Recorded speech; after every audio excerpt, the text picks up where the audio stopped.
Hello and welcome back to A Moment in History. I'm Seth Udinsky. In today's segment, we cross the Atlantic and travel back nearly 2,000 years to the 1st century during the apostolic age of the early Christian church.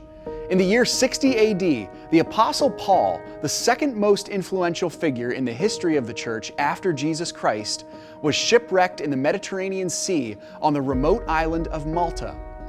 Paul had once been a Jewish Pharisee and a murderer of Christians before his dramatic conversion on the road to Damascus, several years after Christ's death and resurrection.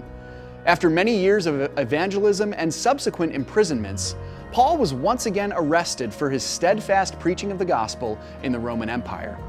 According to the book of Acts, chapter 27, Paul was imprisoned aboard a ship bound for Rome. His prison guard, a Roman centurion named Julius, journeyed with him, as did his companion and fellow prisoner Luke, a writer of the book of Acts.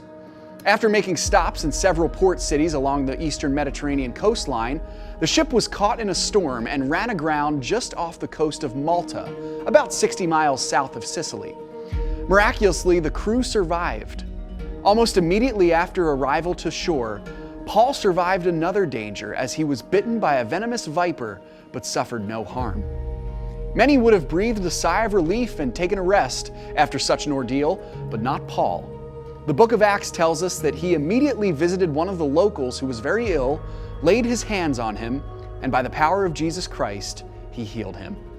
The Apostle Paul eventually made it to Rome, where he faithfully shared the gospel for 2 years before his release in 62 AD.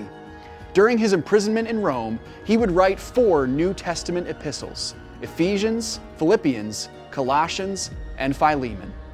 Thanks for joining me once again for A Moment in History.